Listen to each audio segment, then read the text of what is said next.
Welcome back to Multigrid Methods. We are in chapter 10/11, and we're in the second slide deck of that chapter. We've been setting the stage, talking about convex sets, convex functionals, differentiability of functions from one Banach space to another, so that we can understand when a functional is going to have a unique global minimum. And the last thing we talked about last time, as we were going through the second slide deck of chapter 10/11, is this thing called the quadratic energy trap. And we're not going to go through the proof of this again. We're simply going to state it, and then I'm going to draw a picture of this, hopefully, for an example, and then show you what's going on here as promised. So the quadratic energy trap is as follows. It says that if we have E that is a strongly convex and locally Lipschitz smooth functional, nonlinear functional. Strong convexity is a very powerful concept, by the way. It right away immediately implies that we have a strictly convex functional and a coercive functional. And so right away from that assumption, we get this, and this was proven in another result. Now, if we additionally assume that we have a locally Lipschitz smooth functional, then we also get the upper bound. But the upper bound is what we call a local bound. It's not true for every W and V. It's only true for W and V in the local area where the Lipschitz constant holds. Now, if we replace V by the minimizer, because we know that it has a global unique minimizer, since it's strictly convex, then we can, let's see, so in that case, what? So in that case, if we replace V by U, the global minimizer, then this whole term, because of the Euler-Lagrange equation, and this term, because of Euler-Lagrange, are both zero. All right, so they go away. They don't contribute to this double-sided inequality, and then we just get this. And this is what's called the quadratic energy trap, or the quadratic trap. Now, E is usually referred to as an energy, and so the idea here in this whole process is we're thinking about minimizing this energy. Now, it doesn't have to be an energy. Energy has a connotation of a physical application. It doesn't have to be an energy per se, but that's usually what I'm going to call it. Otherwise, we'll call it a strongly convex, locally Lipschitz smooth, nonlinear functional. But in any case, whatever it is, this quadratic energy trap holds. So let me give you an example of an energy which, where we can specifically and exactly draw or write out this trap. So let's first examine a function that has some nice properties, but doesn't have all the properties that we want. So first of all, let's examine this function here, this functional over. So it's a nonlinear functional from the real line into the real line. Those are very good, perfectly good Banach spaces. They're not all that interesting, but this is a nonlinear functional. Oops, okay. Set my finger down in the wrong spot. So this is a nonlinear functional, perfectly good, but it's strictly convex and coercive, but not strongly convex. And so our last result actually is going to fail to apply there, and I'll show you why that is in a minute. So we can't come up with a quadratic energy trap that is as tight as is suggested in the last result. That is in estimate 3. On the other hand, the following functional is strongly convex. So if I take just that last guy, 1, quarter v to the fourth, and I add a little bit of quadratic stuff onto it. Lambda over 2 v squared. Okay, so this is defined for all v and r. Again, perfectly good nonlinear functional from one Banach space into R. Now, we're going to consider this last example in the case that lambda is strictly positive. In this case, we can show that E is both strictly convex and strongly convex. And therefore, if it's strongly convex, we showed that that means that it's also coercive. So in fact, what we can do is we can prove that lambda equals mu can be taken as the best strong convexity constant. So in the definition of the strong convexity, we had this thing called the convexity constant mu. And what you want to do is make this as large as possible. So best in this case means the largest possible value that I can take for the strong convexity constant. So maybe we'll write that. So best means largest.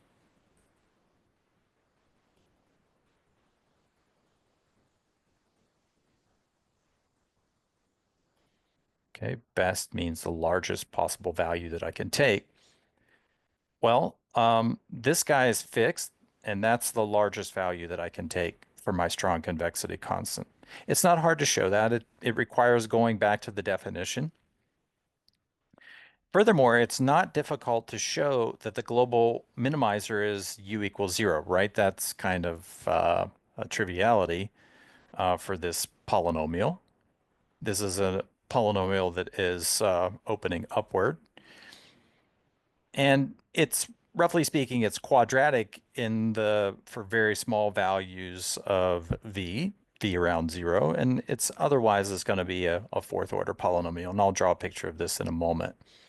It's not difficult to show that, as I said, the global minimizer is u equals 0, and for all w in this region, so what is this region? This is going to be my bounded energy set or my locally convex set on which I want to show that this is locally Lipschitz smooth, which is not hard to do. And we can show that this function satisfies this quadratic energy trap. So, of course, E of 0 that's E evaluated at the minimizer is just equal to 0. So this is actually just 0. And we can write that in there. That's just 0. And of course, this business here simplifies because w minus 0 is just w, and w minus 0 here is w. So this just becomes w squared. We could write that in there if we wanted. So this is going to be some number r squared over 2 plus lambda quantity over 2 w squared. So this is our upper quadratic envelope. And this guy down here is our lower quadratic envelope, or lower quadratic bound. So this polynomial gets stuck between these two quadratics. And notice that they're very special quadratics. They both go through the point 0 at the value w equals 0. All right, so as I said, this is going to allow this tight quadratic energy trap, but this function, it turns out, will not.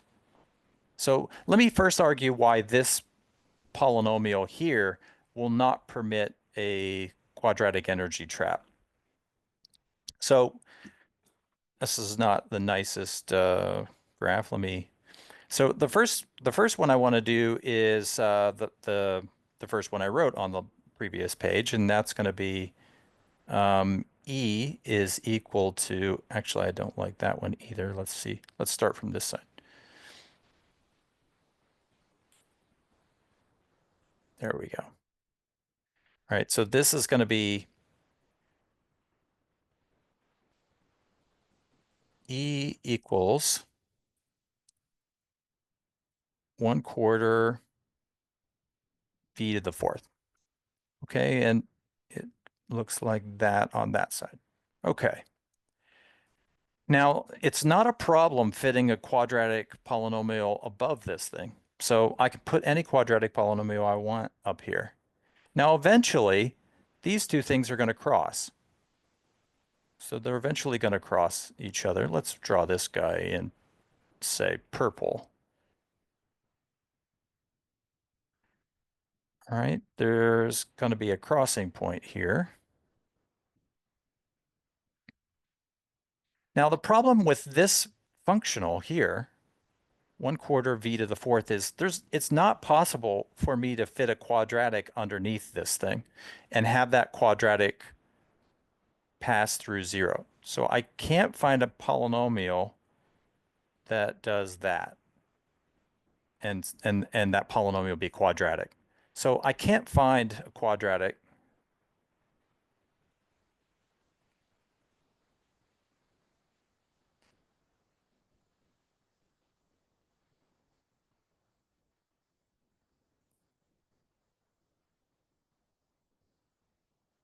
It looks like this. No problem finding the quadratic on the top, but the quadratic on the bottom is not going to work. So what I really need to do in this case, the best I can possibly do is this blue curve. I could find a quadratic which I could put down below it, and maybe it's going to have a value at 0, which is strictly negative. I could certainly do that. That's not a problem. And you might still call this a quadratic energy trap in a way. But the problem is I can't find a quadratic that does the thing in the red. Now, what about the other example that I just exhibited? The second example, I can always find quadratics which do what I want. It's hard for me to draw them to look any different, but basically it looks like this. So the black curve is going to be the original thing.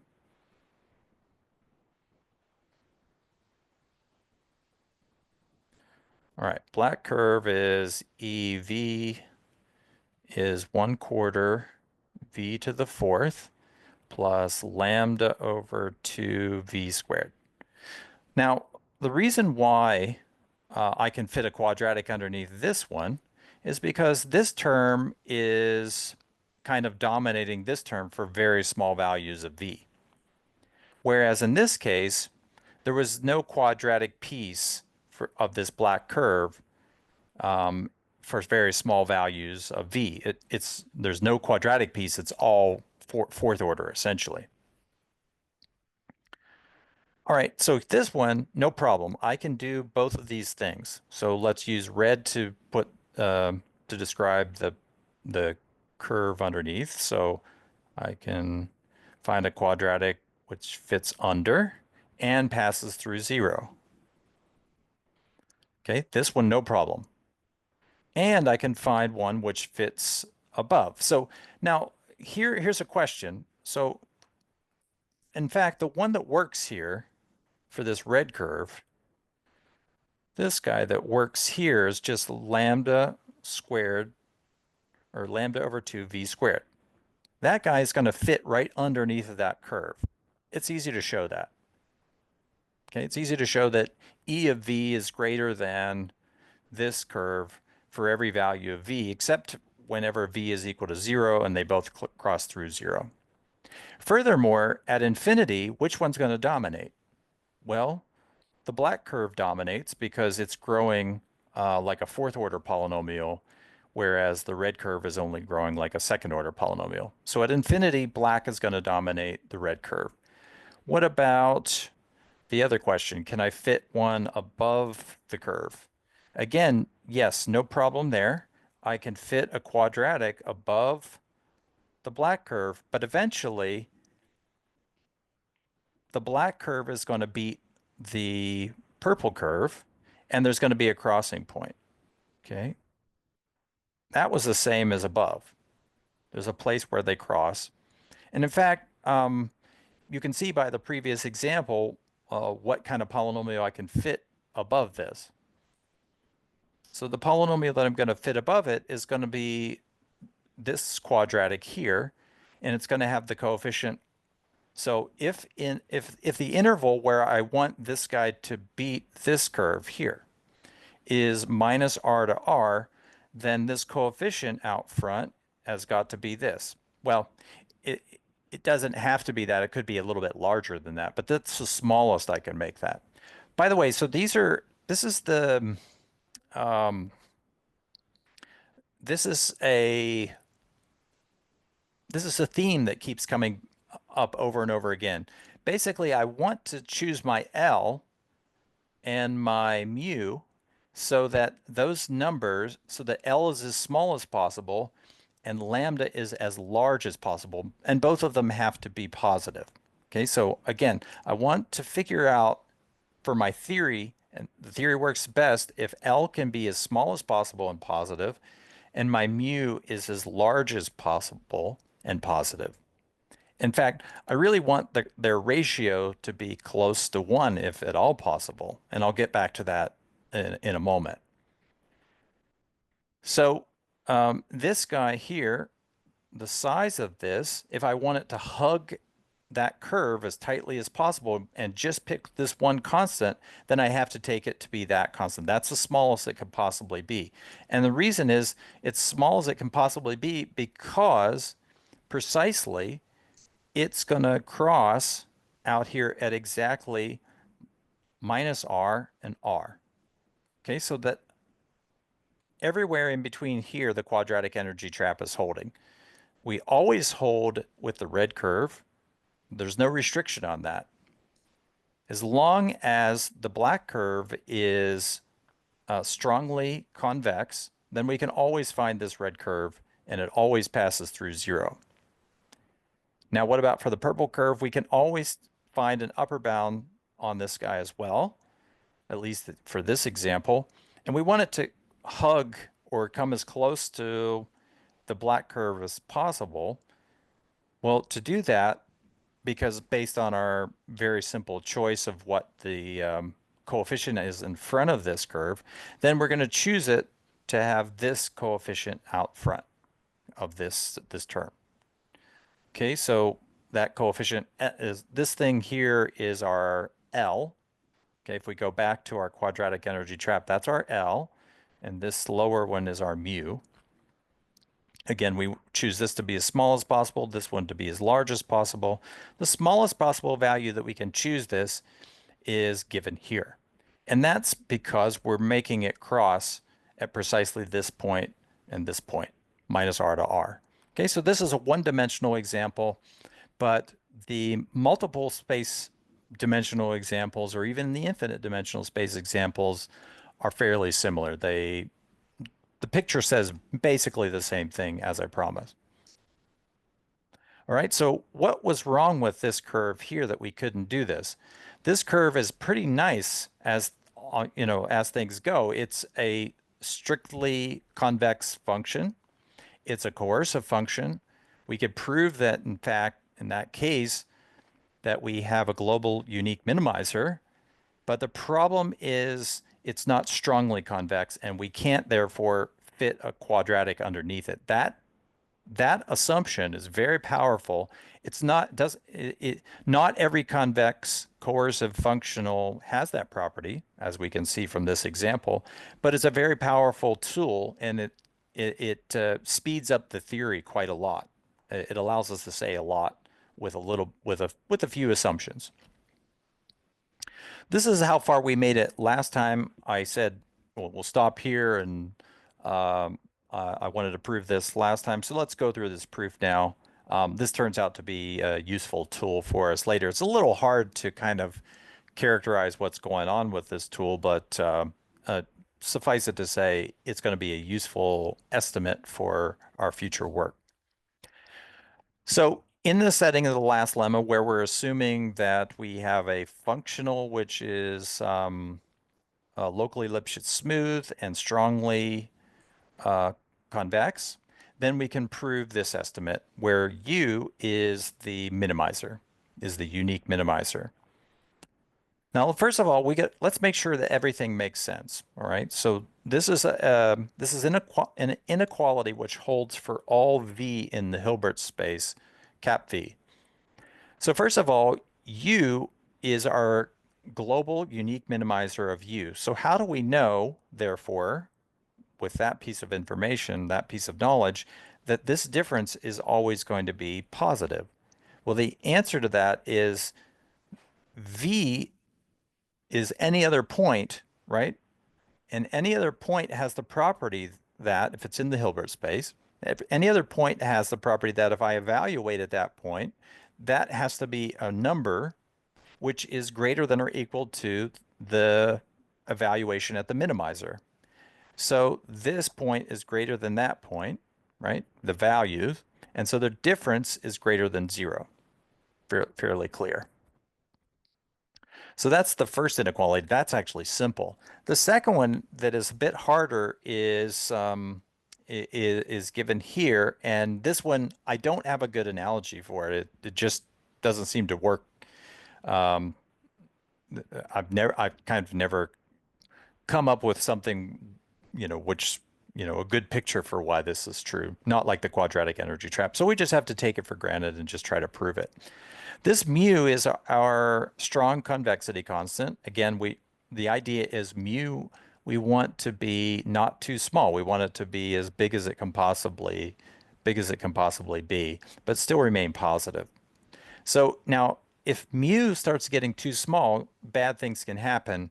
Um, uh, and the bad thing here would be if mu is very, very small, then this number is very, very large. And even if this is order 1, this bound isn't really telling us much. Okay. So again, this one is trivial. Let's see if we can figure out how to prove this upper bound. Remember that the derivative of an energy functional, nonlinear functional, is what we called a functional, right? It's something in the dual space. It's a linear functional. So this guy is evaluated in that dual space norm V prime. Okay, so remember that's just the operator norm for that. Okay, in any case, let's see if we can figure out how to prove this. Now, let's fix a point V. Start off by nailing that in a tree. So just fix that guy. And let's let W be flexible. Let's let W move around. Then one of the things that we proved in the quadratic energy trap proof was this lower bound too. In fact, we had proved that, we had established that much earlier than that. So that was part of the quadratic energy trap before we've gotten rid of this term here. Remember, at the end, when we had the quadratic energy trap, we set V to be U and said, well, by the Euler-Lagrange equation, if V is equal to U, that would disappear. We're not doing that in that case. We're just letting V be something. It could be U, the global unique minimizer, but otherwise it's just arbitrary. Okay, so what is this saying? This is giving us an estimate for W. Notice that previously we had put this guy over on the other side and we subtracted it from EW. Now we're throwing it back to the other side. So this is giving us a lower bound in terms of EW, a lower bound of EW for all W. And it's kind of giving us a quadratic bound at that. So why is it a quadratic bound? Well, this guy is remember W is not W is a point in a Hilbert space, right? But now think about if W was a point in the ordinary real line, then this would be, if my V space was the real numbers, then this would just be absolute value squared. So this would just be a quadratic in W, and this would be a linear term in W. Okay, so this turns out to be a polynomial in W. Okay, kind of like a polynomial in W. And that's a lower bound for EW. So let's give that a name. Let's call that GW, all this stuff over here. Now, this guy here, you can use the Euler-Lagrange equation.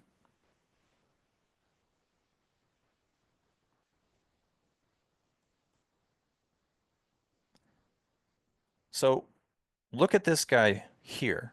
It turns out this is nothing more than a linear functional. Actually, not a linear functional, but a quadratic functional, okay? And if we want to find out what is the minimum of that, well, this guy, GW, looks a bit like this, okay? So there's G and there's W. W is in the Hilbert space, but G is quadratic, okay? If we want to find the minimizer of this, take the derivative and set that equal to 0. That's exactly what the Euler-Lagrange equation is. You take the derivative and you set it equal to 0, and you look for that place where it's equal to 0, and you try to solve for that value. Well, it turns out in this case, you could solve for this minimizer exactly. And we're going to call that minimizer, we're going to give it a special name. We're going to call it W star. Okay, W star is our minimizer. And by the way, we can solve for it explicitly and find that that's exactly equal to V minus 1 over mu. This is the Riesz map of this functional. So in other words, this is the Riesz representer of that bounded linear functional, or that, bounded linear functional. So remember, Riesz representation says every bounded linear functional has a representer from the Hilbert space. So this is an element in the Hilbert space.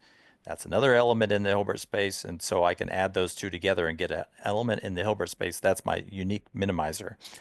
And I'm going to leave that up to you. That's a little calculation to show that this minimizer is gotten for us by solving the Euler-Lagrange equation, which in this case can be solved exactly. Now, let's see what that line says then. So E of W is greater than G of W. That follows from just the definition and this little estimate that we proved here. Now, G is minimized at W star. We know that W star is the minimizer of G, and we found out what that thing was explicitly. All we have to do is take that explicit value of that and plug it back into, not there, sorry, plug it into here and here. And if we do that, we can actually get an explicit form for G of W star. We have an explicit form for W star, and G of W star evaluates explicitly as follows. E of V minus 1 over 2 mu V norm squared of the Riesz map of this functional.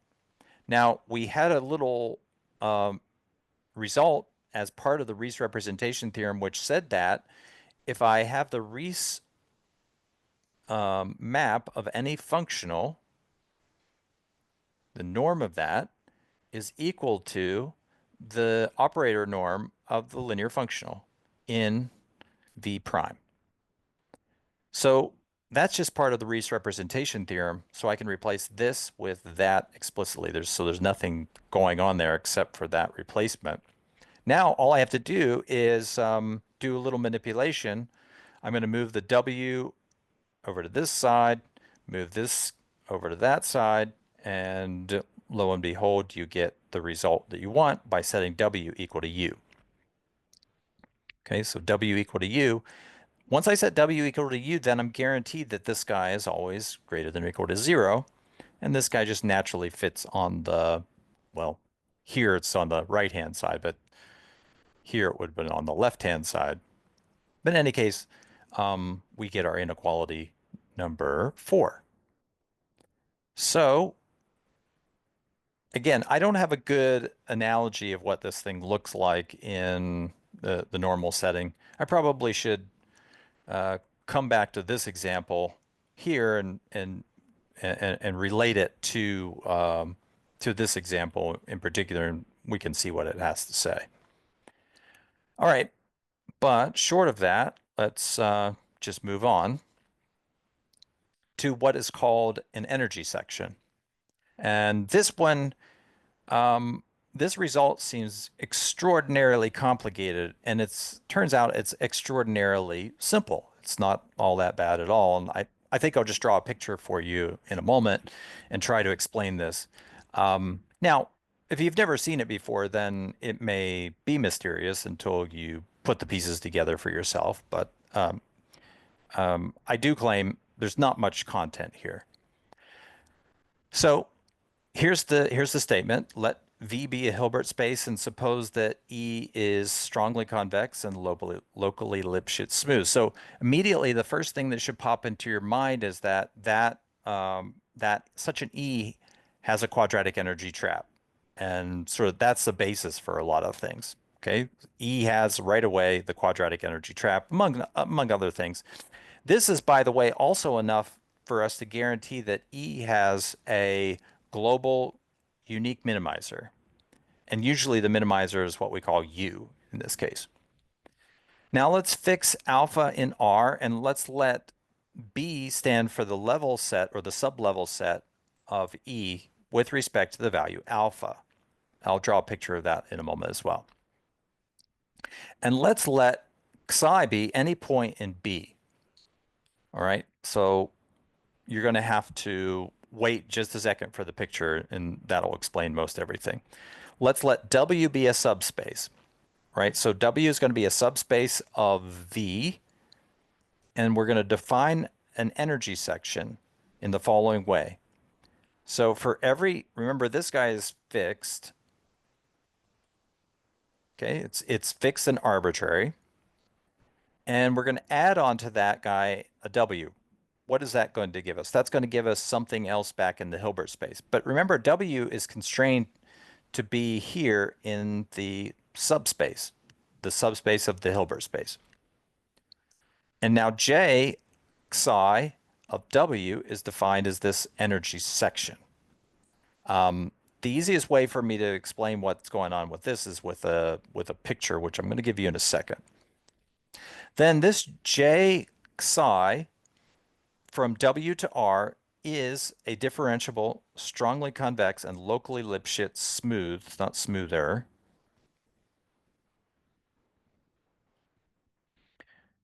Okay, differentiable, that is to say Frechet differentiable, strongly convex, and locally Lipschitz smooth, not locally Lipschitz smoother. Furthermore, there exists a unique element, eta, in W, such that psi plus eta is in B. Psi is the unique global minimizer of J, this functional here, and this Euler-Lagrange equation holds. And as a consequence of this, the fact that there's an Euler-Lagrange equation for this, and the fact that E satisfies a quadratic energy trap, then we know that J is going to also satisfy a quadratic energy trap, and it's going to have this quadratic energy trap estimate. Okay, so this is in fact, there's not much content here, it turns out. It's not that bad, but it might be confusing to see it for the first time ever. So let me see if I can add a little bit of context here. Okay, so let's start off with what is this crazy thing called this energy section?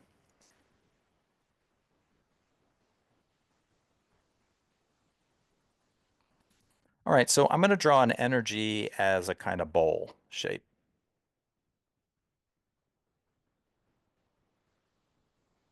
So there's my energy. Down here in the plane, this is an example where we're looking at R2, okay? Or it could just be any Hilbert space. And this is the value of the energy for different values of R2 or different values of or different points in the Hilbert space. Now, what is the quadratic, or sorry, what is the energy section in this case? So out here in space is some point that I'm going to fix called psi in V, right? That was my fixed point here. Now I said psi is in V, but here I say it's in B. Well, B is just some level set, okay, or sub-level set, but that's contained inside of V, and I'm going to show you in a moment what's going on with that.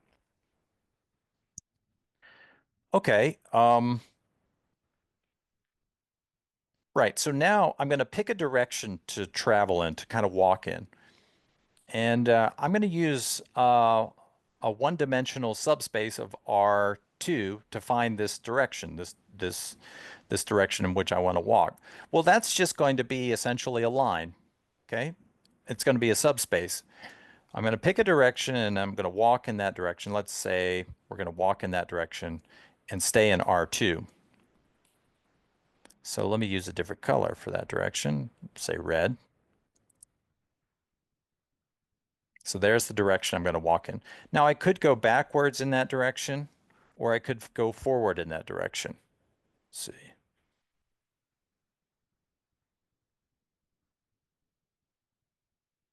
Okay, but I'm going to walk in that direction. And as I do so, I'm going to keep track of the energy value that I trace out. And if I do that, then maybe that point is going to correspond to being there. And out here is going to correspond to being there, right? And as I trace this thing out, well, maybe that's giving it a little too much perspective, I think. Let's say,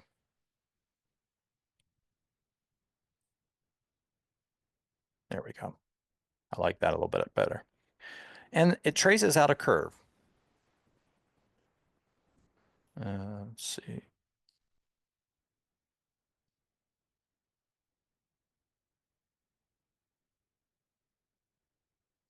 So that curve there is what we call the energy section. So this guy, as it's drawn,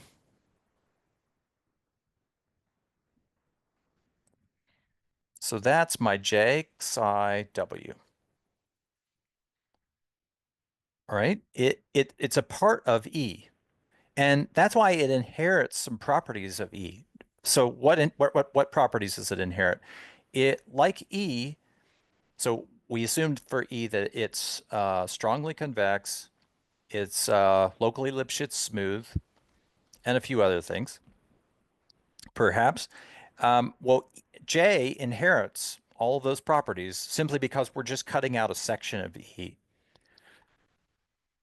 Now, let's imagine looking not at, let's not look at J, but let's let's look at, well, let's do this now. So now let's change our perspective a little bit.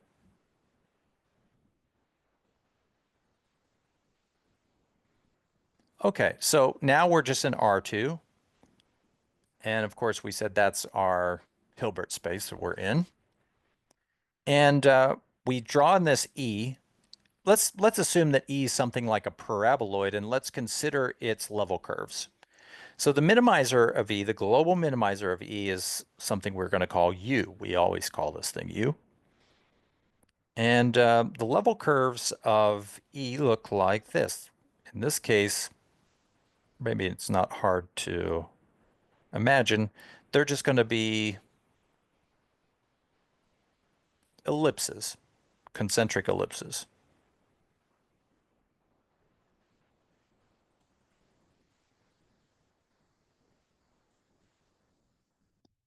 All right, so there's the biggest one that I want to consider, this guy here. And that one is going to be level alpha of E. What does level alpha of E mean?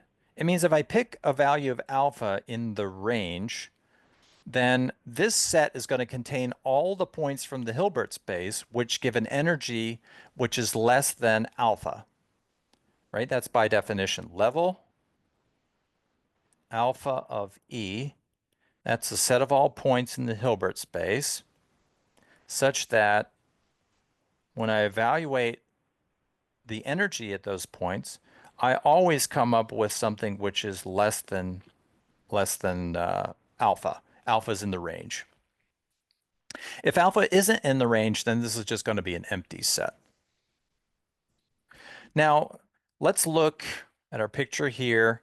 Remember, we had to pick this thing psi, which is in our level curve, which we called, by the way, we called that script B. Scripty B.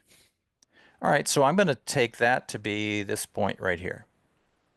There's our psi. Now we picked a direction next. We said we're going to pick a subspace, and we're going to go in that direction. Well, the only really sensible subspace of R2 is going to be some subspace which is essentially going to be a line, right? It's essentially just a one-dimensional subspace is just going to be a real line. So I'm going to pick the direction. That's what we called our W space. And from that, we're going to create that quadratic energy section, right? So the quadratic energy section, if you draw out its graph, is just this red curve here. Okay, but what I'm picking here is just the subspace that I'm going to travel in. This is W. And so this set here is not a subspace. This set is what we call an affine plane. It's going to be psi plus W. Psi plus W, where W is that subspace. And then what we do is we define J. J of psi lives on that line, right? It lives on that line and it opens upward. It's something which looks kind of like a parabola, but it doesn't have to be quadratic. It could be fourth order, sixth order, or whatever. But we do know it's strongly convex. It's locally Lipschitz smooth, etc. All right, so now what we're going to do is I'm gonna start at this point, as I said, and I'm going to try to minimize J of psi. That's what we were doing in that previous theorem. We were looking for the minimum of this functional J psi. So what we can prove is that there's going to be a unique minimizer, what we're going to call eta. Okay, and at that point, because we've assumed all the nice properties of this differentiability, differentiability is the one I forgot to explicitly say. So we're assuming differentiability of this thing, and so it satisfies all the properties of our previous theorems in theory, and so the Euler-Lagrange equation holds for that guy. But notice that when I take the derivative of that, it's just equal to this derivative because of this definition. Okay, so what does this say? What is this saying here? This says that the derivative of this function at is going to be basically orthogonal to W for all W in the subspace. Okay. Well, practically speaking, what happens is we're minimizing this energy section along this line, and what that means is we're going to travel along this line until we find the minimum point. And that minimum point is going to happen at this point,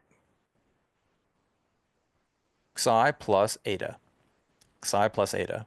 Now that's actually a special point because it's a point where actually this it's going to basically land on a level curve where that level curve is going to be exactly tangent to that affine set. We can prove that, although we're not going to do that here. But basically, it's going to go until you land on a level curve which exactly kisses this affine set. And then you stop there.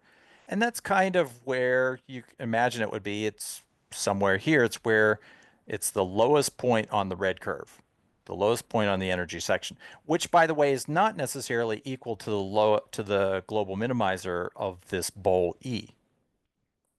Okay, the global minimizer here is it's pretty far away from that. It's here at U. All right, now let's think about some other things that's happening here. When I minimize that energy section along this affine plane, or this affine set, then this guy is actually going to give us an energy which is lower than where I started from. And so what happens is that point stays inside of this sublevel set E, because remember, this sublevel set of E is defined as being all the points where the energy is smaller than at the boundary.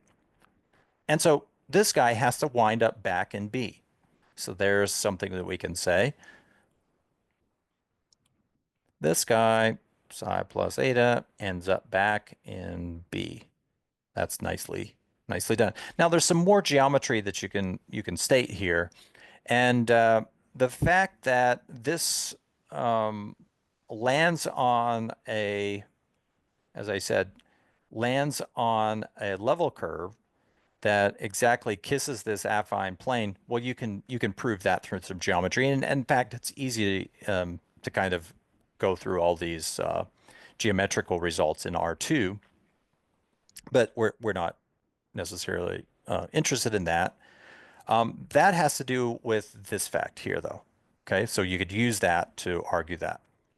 Now, what about the quadratic energy trap business? Well, this is just because this curve here inherits all the nice properties, the local Lipschitz smoothness and the and the strong convexity of E. And so what I can show then is, while I might not be able to know what the best bounds are, my best quadratic trap is, however, I can, let's see if I could use similar. So I can always find a curve which lies above that guy, just as before, and then one that which lies below it. Use blue, and let's see, I don't want to draw it just through there. Okay, I can trap that red curve using a quadratic energy trap. And the constants that I use, my L constant and my mu constant, can be the same ones that I used for E. Okay.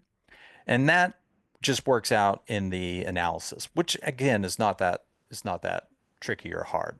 Okay, so but why are we so interested in these things called energy sections? Well, this has to do with a method called the gradient descent method, which is you've and you probably heard, if you're in data science, you've heard of stochastic gradient descent, or you've studied gradient descent in some other context. Well, these level curves are the directions, or these are the energy sections along certain directions. And basically, when I do a gradient descent or a stochastic gradient descent method, I'm choosing a direction and then I'm minimizing the energy along that direction, period. And so the reason why I'm so interested in these sections is because they're the fundamental building blocks of gradient descent methods. And gradient descent methods, of course, are so important in data science and every other optimization setting these days. Okay, now I mentioned this earlier, and I want to reemphasize this point that this ratio we want to make as close to 1 as possible by making mu as big as possible and L as small as possible. So what do I mean by that? Well, we might be able to say, okay, mu we can make to be 2, L we can make to be 3. So that ratio, L over mu, always has to be greater than 1 because L has to be bigger than mu. That's fairly easy to show. That's always greater than or equal to 1. In this case, it's 1.5. You would be so lucky as to be able to get 1.5 for your ratio. And this is what is sometimes referred as the nonlinear condition number of the derivative. It's kind of like the the limiting factor for the speed of your method whenever you're trying to do this optimization or solve an optimization problem. So we're going to see this come up in a number of ways as we go through the theory that we're going to embark on next. So just keep in mind, whatever you do, L should be as small as possible by remaining positive. Mu should be as large as possible. And of course, we always know that mu is less than or equal to L. So that ratio stays above 1, but we want it to be as close to 1 as humanly possible.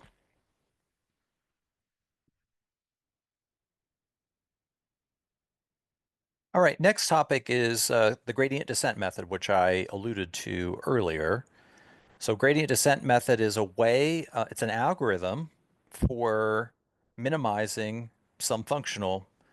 In particular, we're interested in these functionals, E, which have these nice properties, um, strong convexity, and local Lipschitz smoothness. And the gradient descent method is an algorithm which is a lot like steepest descent method. In fact, it's a slight generalization of that one. If I think about steepest descent method as always going a certain distance and always doing a certain minimization process, well, gradient descent says, well, you don't have to go all that far in a certain direction. You kind of go a little bit, then you stop, and then you um, then you carry on. So yeah, let's talk about that. I want to contrast steepest descent method by something that it is not, and that something is Newton's method. So you can also use Newton's method to solve for the minimizer. It's also an iterative method. Now, maybe a way that you can think about Newton's method is the following way. So I want to solve the Euler-Lagrange equation. And the Euler-Lagrange equation turns out to be a nonlinear equation. So if we have a non-quadratic energy functional, then our Euler-Lagrange equation is going to be, in general, nonlinear. So the way I think about this is if I want to minimize, it's a silly example, but if I want to minimize this functional, remember our example. Okay, so I want to minimize that functional. Now that's a stupid one because it's obviously v equals 0 is our minimum. But how could I use the Newton's method to do this? Well, that's an optimization problem, right? I want to find the minimum, but I want to turn this into a Newton's method type of problem. So what I'm going to do is I'm going to take the derivative of this. In one dimension, the derivative is pretty simple. It's just going to be v cubed plus lambda v. Okay, v cubed plus lambda v. And that has the solution v equals 0. In fact, it's a unique solution as long as lambda is positive, which we'll assume it is in this case. So the only solution to this is v equals 0. I could apply Newton's method to solve this equation, right? Because if I solve for EV, or let's call it what we usually call it in that case, EU equals 0, I can apply Newton's method to do that. Remember, Newton's method requires me to calculate a derivative. So in fact, I need a derivative of a derivative, so I get a second derivative in Newton's method. So Newton's method winds up to be nothing more than, well, equivalent to what I'm about to write, at least in this case. So in this case, what we have to do to solve to do Newton's method is, remember, well, actually, let's write that out. Let's write it out. So I'm solving E prime of U equals 0. So do you guys remember what is Newton's method? What's the algorithm? It's going to be U k plus 1 equals UK minus E prime UK over E double prime UK, right? Now I don't want to divide by E double prime. I want to think about this in an operator setting, and I want to think about taking the inverse of that operator. Right, so I'm going to change this around just a little bit. I'm going to move this guy over here.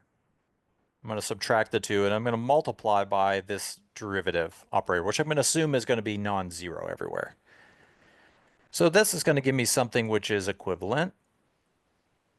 What did I say? We have a minus equals E double prime UK, UK plus 1 minus UK. Now I don't want to solve it exactly this way. I'm going to give this a name. I'm going to call this Z, ZK. And once I solve for z, I know that u k plus 1 minus uk is equal to zk once I figure out what that guy is. But I don't want to solve that equation. I want to reconfigure that as,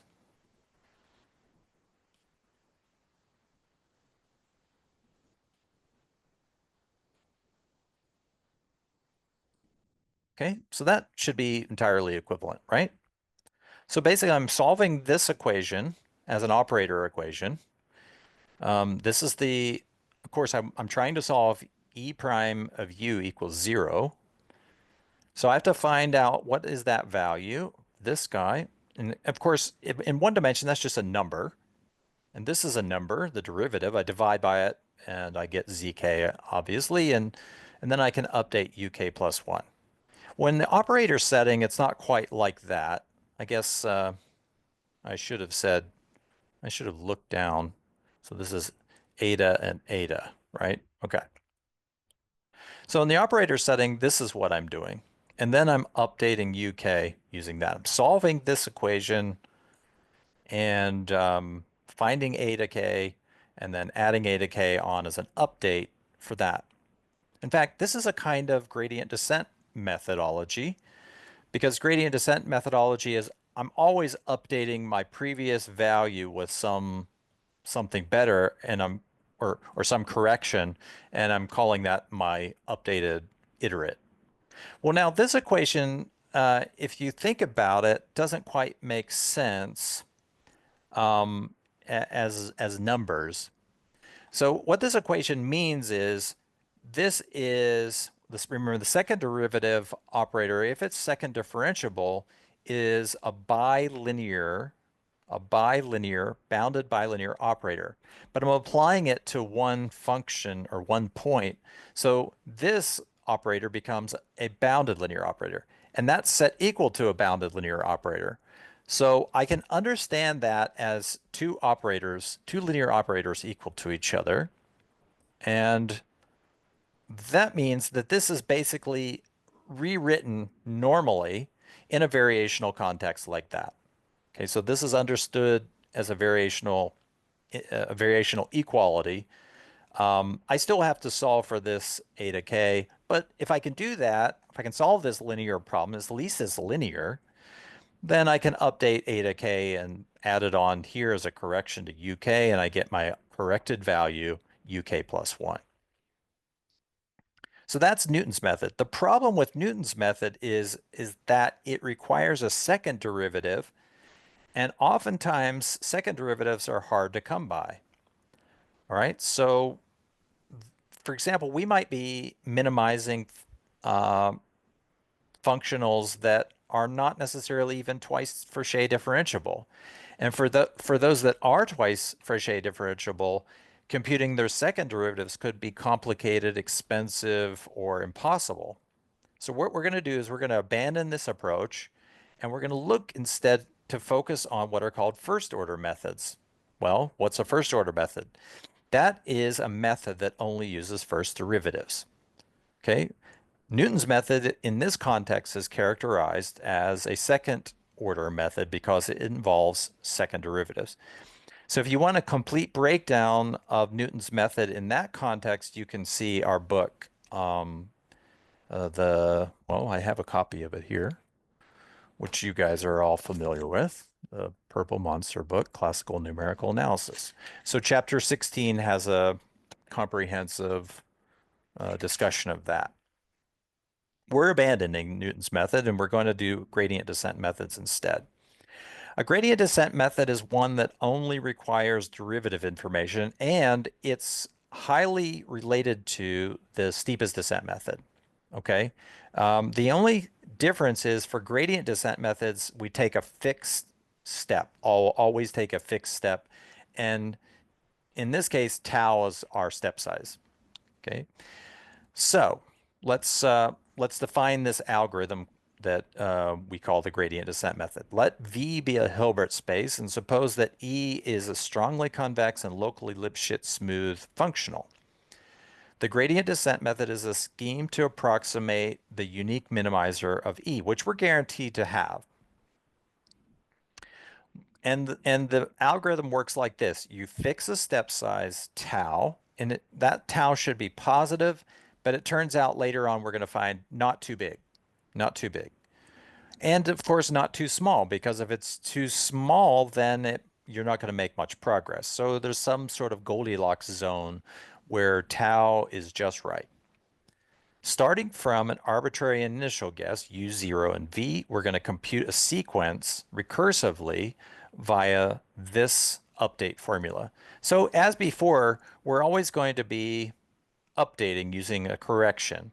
Okay, in this case, our correction takes this form.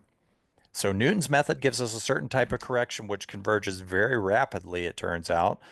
But as I said, it involves second derivatives, and second derivatives can be kind of expensive. All right, so we want to prove that this converges so long as tau isn't too small, well, or I should say too large. But if it's too small, it turns out you don't make enough rapid progress. So what you want to do is push this to the limit as so that tau is as big as it can possibly be, but not any bigger. And here's the theorem. So I'm going to go through this theorem quickly because of our time constraints, and then we'll come back and look at this more carefully in the next lecture. And this is basically the last thing that we do in this section. We just prove that the gradient descent method works, and we do a couple of other discussion points about it, and then we're going to move on to more impressive technologies. And the more impressive technologies are going to be based on, you guessed it, multigrid methods. So let V be a Hilbert space, E a strongly convex and locally Lipschitz smooth functional, and let U be the unique minimizer of E. Suppose that U0 is arbitrary, and we're going to define B.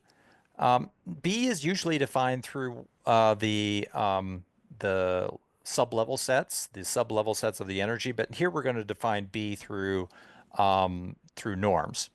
Suppose that B is anything which is close in norm to U, and by close in norm we're going to be anything which is less than in distance, the distance between my starting point and my minimizer.